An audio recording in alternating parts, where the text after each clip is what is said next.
I'm going to read these directly from folks. Sure. Can COVID-19 cause heart attacks? Here's the answer. Acutely, what occurs is that when you get COVID-19 and you're acutely ill, your heart can beat irregularly, and you can suffer a heart attack in the acute phase of COVID, okay? In the long term, so that's when you're acutely very ill.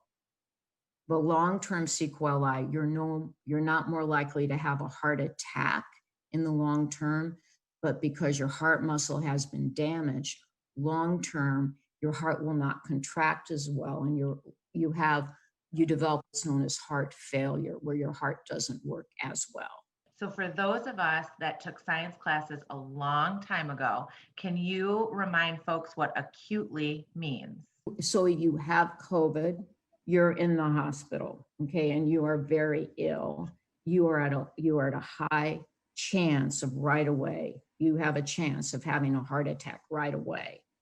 You get over your COVID, you go home, and then what happens is that if there's been muscle damage, okay, then you have the chance of having what's known as heart failure, where your heart doesn't pump as well, and you get short of breath, and it's hard to do activities. And does COVID-19 affect all ages similarly?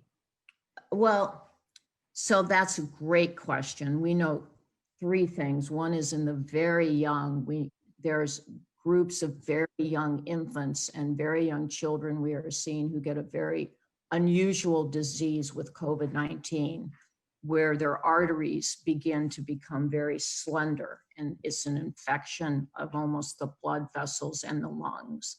And that occurs in a very small percentage of very young people. Depending on age, the very old, but I mean very old, like, not that that's that old, but 70 and over are probably more at risk. But between, I would say, the ages of maybe 15 and 70, what's more important than your age are your other risk factors. So if you're overweight or obese, if you have high blood pressure, okay, or if you have kidney disease, your kidneys aren't working correctly, you're much more likely to not do well with COVID. You're at a much higher risk. So that is age independent. Those are much bigger drivers of COVID and bad outcomes of COVID than age. You can find more at onedetroitpbs.org or subscribe to our social media channels and sign up for our One Detroit newsletter.